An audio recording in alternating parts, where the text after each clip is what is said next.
going for my morning bike ride, but Eve beckoned to me. Oh wow, gorse flowers really smell of coconut, and you can make liqueur stuff out of them, and it tastes of coconut, but unfortunately when you eat them they just taste kind of bitter flour. But standing here, oh god, it just smells like that pina colada out in the rain. It smells amazing. God, it really does. Yeah, so Eve was beckoning to me, and I am never one to keep a lady waiting. So I'm going to go and say hello to Eve. Yeah, I was meant to be doing my morning bike ride, and I saw a flock of birds. I was like, wow, they're interesting. What are they? The person who taught me about birding, twitching, was like, every time you think that you've seen a really exciting bird, it always turns out to be a fucking chaffinch. And that was exactly what happened. It was like a whole flock of birds. I was like, oh my god, what are they? They look really exciting. I don't know what they are. And then I was like, oh, it's a fucking chaffinch. But chaffinches are great. I love chaffinches. There was a lot of them. But yeah, I haven't been down to see Eve yet, so I don't know how her spring coat is coming along. I haven't seen her yet in her spring attire, so that's exciting. And I'm going to take a moment now just to sit and have a little look at dates wise when to start the Which Fool Are You course. So I'm going to have a little look at that under this here. This is Gandalf. Sit under Gandalf and have a look at the dates on my phone, and then I'll get back to you. Look at that.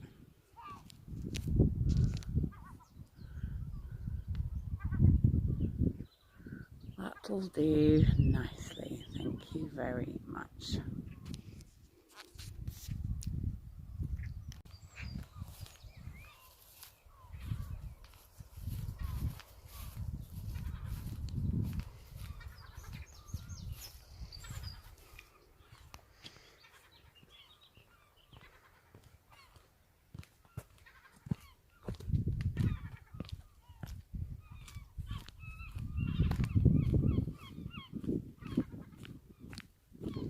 Morning, sisters.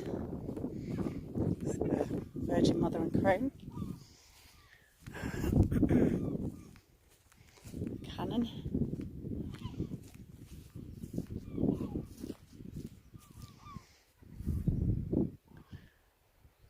Down to the Mercury.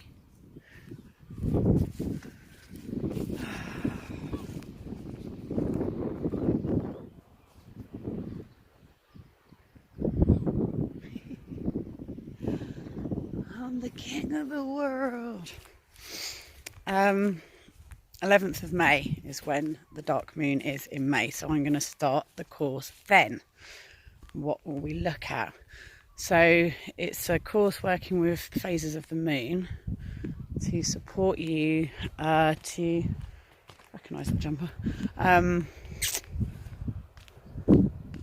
support you to work out, either if you don't know, to help you find out what your archetype is, and then to get to know it, spend a month just immersing yourself in its energy and really having a love affair with it.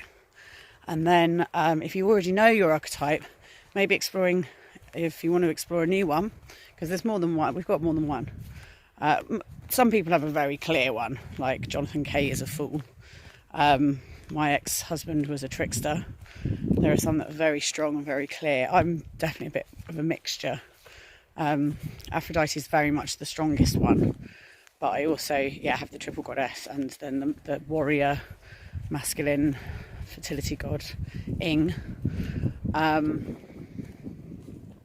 So you can do the immersion and come and get to know a different archetype in you, and or just have a month really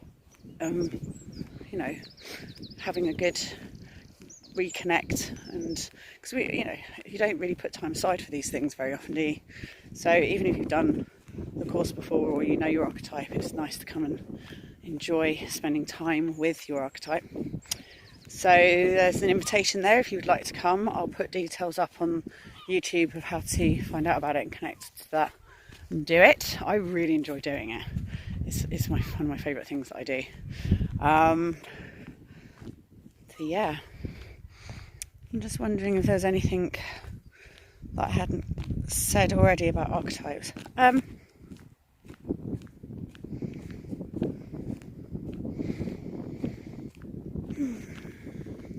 It's oh look, yes, okay, I'm very excited now. Eve, the sea pinks are out. Okay, so look, the gorse is there, there's the sea pinks, there's the thrifts. That's the Berkeley Brothers castle, although there's only one brother now. Yeah, plumbing the depths is the thing that's coming to mind, the sentence that's coming to mind, plumbing the depths. For me, that's what archetypal work is, the archetype. I was just listening to Blessing on the Lost Words album, which is one of the most archetypal songs ever, and it's the song that helped me go through the process of grieving my friend Lee, who died last year. And it's such a beautiful song. It made me associate Lee with goldfinches, and goldfinches appear around me at really amazing moments, and it's always Lee saying hi. It feels really special when I see them. And I just played it to my boyfriend, who got teary because it's such an emotional song. And yeah, it's just like these moments where life becomes worth living because you're connecting to source and to this depth, to this, when people say connecting to source, they mean archetype. Like, it's the same, they don't mean archetype, they mean whatever they say, but that's what I mean by archetypal as well. It's the same. Aboriginal, the dreaming, Aborigines call it the dreaming, just different words for the same thing. Spiritual. Hi, gorgeous George. Gorgeous George, the gorge. I don't know what these white flowers are called. They're gorgeous, these ones. Oh, beautiful, and I don't know what they're called. I need to find out. There's a really good book here called Wildflowers of Sark, which I've already got a copy of. I'm kind of like trying not to. This is eggs and bacon. You can see why. I'm trying not to keep rebuying things that I've already got, because I'm just going to end up with two of everything. Like, I now own 2 bikes, and I've done quite well at not buying too many things that I already own. I've got 2 head torches, but I need a head torch here, and my head torch is in my storage unit in Brighton, so I don't mind that. But yeah, I've already got the Wildflowers of Sark book, but it's in the lockup in Brighton, which is no use to me there, is it? So I might have to just buy it again. Yeah.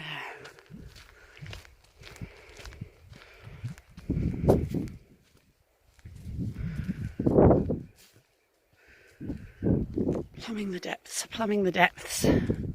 So, I don't know if I've talked much about Aboriginal culture, the dreaming. It really resonates with me. I feel like I have a past life connection, but I'm also really aware of cultural appropriation. I feel like there's a bit of a fine line with all that. So like, I have no way of knowing or claim or anything. I'm never comfortable with the whole people changing their names to Indian or South American names and becoming like ayahuasca shamans. I think if you're from England, you should be a Liberty Cap shaman or a druid called Nigel and an accountant by day. Like, that's what it feels like. I feel like that's what you should be. So I'm not into cultural appropriation when it comes to spirituality.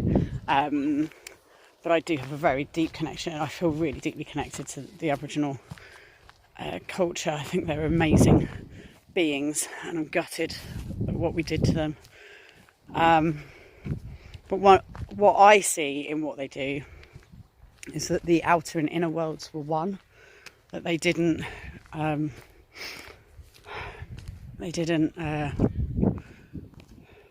keep them separate. You know, I'm about to go sit in front of the Buddhist stone. It was carved by some Buddhist monks, so this isn't cultural appropriation on the island, just so you know. But this is the Buddhist stone, which I love, and it's a place to stop and be before going and seeing Eve. I think it's really interesting that it's facing Bacow Castle, because it's the Barclay brothers, the 1%, and a very nasty 1% of that. But yeah, they own the Telegraph, don't they? Can't believe how much it smells of pina colada. It's really funny. Yeah, so the Aborigines wouldn't make a dam. Like, they wouldn't just build a dam like, all right, love, I'm going off to work now, we're going to pack the sandwiches, go make a dam. It was a sacred act. It was a rite, a piece of art. It was a performance, and they would work together and they'd build this dam. I think it was like one of the biggest it was the oldest man-made structure is an Aboriginal dam, and like, it's so old, and it was such a feat of engineering, and they did it together. And it's because they work together. And there's these accounts. There's an amazing book called Dark Emu. Really think everyone should read it, because it's not just about whether you're interested in Australian culture or not. It's just about humanity. It's if you're in any way interested in anthropology, it's such an amazing read. But they were saying that the English settlers came over and watched an Aborigine guy like fishing, and they had this dam, and then they just had holes that were big enough for the fish to come through, with like a noose on a stick that was just like a trap. So he wasn't standing there fishing, it was just a trap. So as the fish came through, it went through the noose, and then it just pinged out, and then he got the fish. And the settlers were like, God, the Aborigines are so lazy. Even the way they fish is so lazy. And it's like, that sounds genius. Like, you're catching fish without standing there and to like try and catch the fish. Like, they're just catching fish just all day long, catching fish, and it's boiling hot. So they're going to do everything as like minimal effort as possible, and they're having a nice time. You know, what the fuck are you to judge with your work ethic that's just done nothing but destroy the planet? It just drives me up the wall. But yeah, like, the dam wasn't just a dam, it was beautifully painted. And they would manage forest fires by like these forest fires would cross the continent, like huge parts of the continent, and they would be passing like 20-30 tribes that all spoke different languages.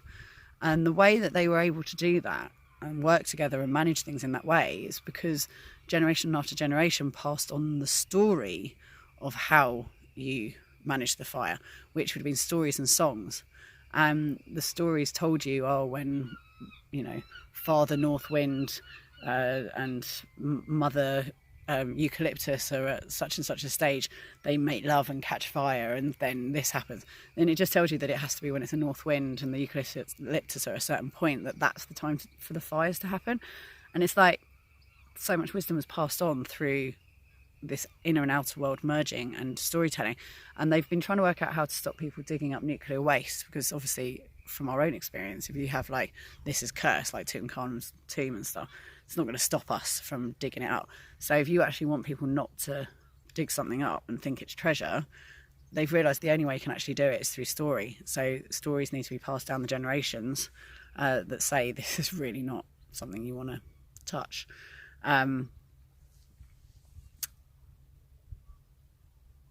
Children are inner and outer world were one, and then we split. And I think the vast majority, if not 100% of the world's problems, is because our inner and outer worlds are split, like the environment and everything. Because when you, in your inner world, you and the plants and the planet and every human being, every rock and everything are all one. And so any damage you're doing to things in the outer world, you realise you're actually doing to yourself. But you can only feel that in the inner world.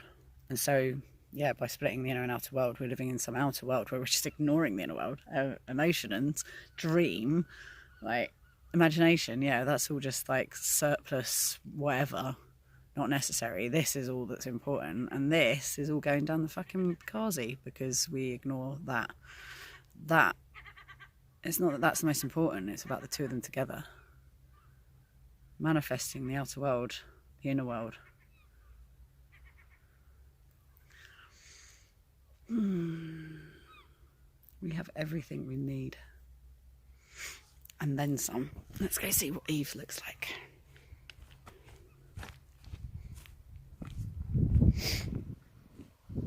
Yeah, so with the Witch for You, we'll start on the dark moon, set intentions, make a mojo bag, all that stuff. And then we'll begin the immersion, begin the course, which will be really fun. You'll get a pack on the waxing moon, and you get one on the dark moon, waxing moon, full moon, waning moon, and then dark moon again. And then we'll meet up and have a ceremony on the dark moon and the full moon. Yeah, exciting. Oh, it was so good. It was so good last time. Having like on the full moon. Oh, I'm not going to give anything away, but it was really cool. It's really cool. I love it. So it doesn't look like the wild carrots are out yet. I'm really excited for the wild carrots coming out because they look like little toadstools of cow parsley. They're so pretty. They're not out yet, but we've got these really delicate little white. What was it? I think heather. Yep, so we've got some heather. And the sea thrifts. Oh look, she's just. Oh, she looks all Virginia. Ah, look at you. Look at her. Oh, she's so delicate. Look at her. Oh, this is my favourite patch of grass in the world. She's so beautiful. Look at you. Look at you. Yeah. Right, I need to make sure that you're getting this.